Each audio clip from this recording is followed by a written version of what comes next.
Hi everyone, it's Shari Carroll for SimonsSaysStamp.com with a do-it-yourself project where I've decorated a napkin using some Simons Says Stamp product. I'll start off by covering some of the items I've used for my project, and the first thing I have is some Martha Stewart, and this is a multi-surface paint. This can be used on glass, metal, and also fabric.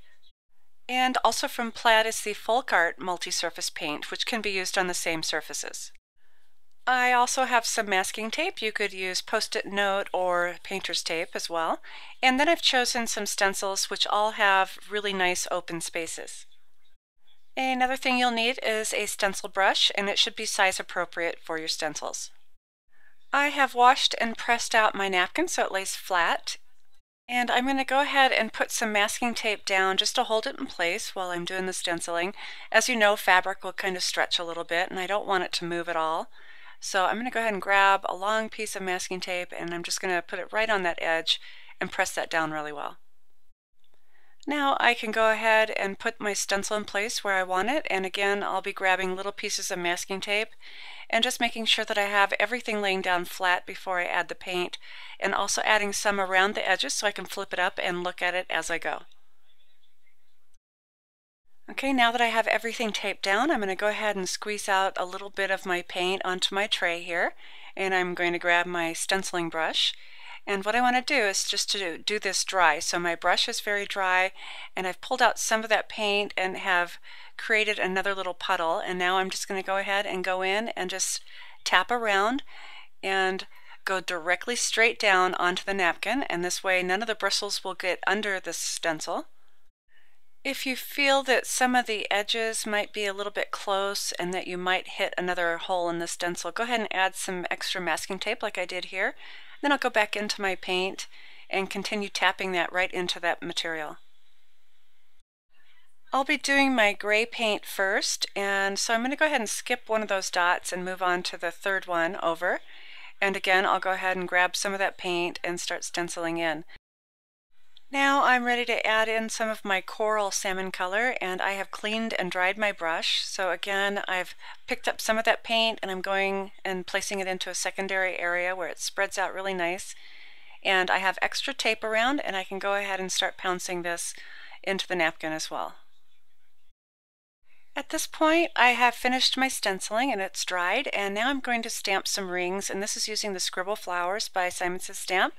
And I also have my stamp press here, and I've just picked up a little bit of some white paint and I'm tapping it around onto the stamp with a paintbrush. For this, I'm not looking for perfect stamping. I just want to make sure I get some white circles. Sorry about the glare there from the stamp press and the light that's up above, but I'll go ahead and press that right into that circle so the stencil and the stamp set work really well together. And now you can see it's kind of framed out. After each stamping, I'll go ahead and pick up a little bit more paint and put it onto that stamp. And it's really quick and easy to do this, and it dries fairly fast too. But make sure everything's out of the way. And once you're ready, you can go ahead and just press that right into the napkin. And I'll continue stamping until I have all the circles framed. You will want to make sure to clean your stamps off before the paint dries, and it's really easy. You can either rinse it underwater, and in my case, I use a baby wipe for cleanup. I thought it would be fun to create a holder for the napkin, so here I have just a regular tin can, and I've painted it white with the multi-surface paint. I've used my masking tape to hold the edges of the stencil down, and here I'm just adding some gray paint right to the center of those circles.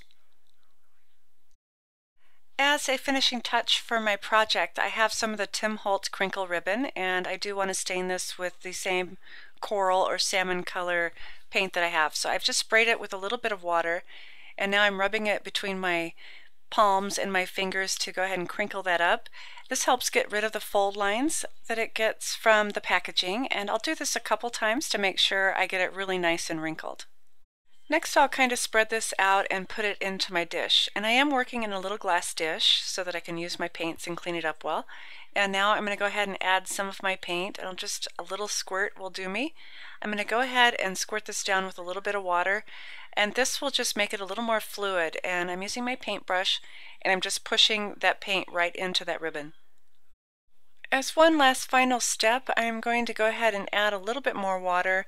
It looks a little chalky to me, and I want to give it a little bit more wrinkle now that the paint has kind of spread the whole thing out. So I've kind of balled it up, and I'm going to go ahead and clean out the bottom of my dish, and I have just a little baby wipe. You can see how quickly that cleans up. And now I can go ahead and dry this with my heat tool.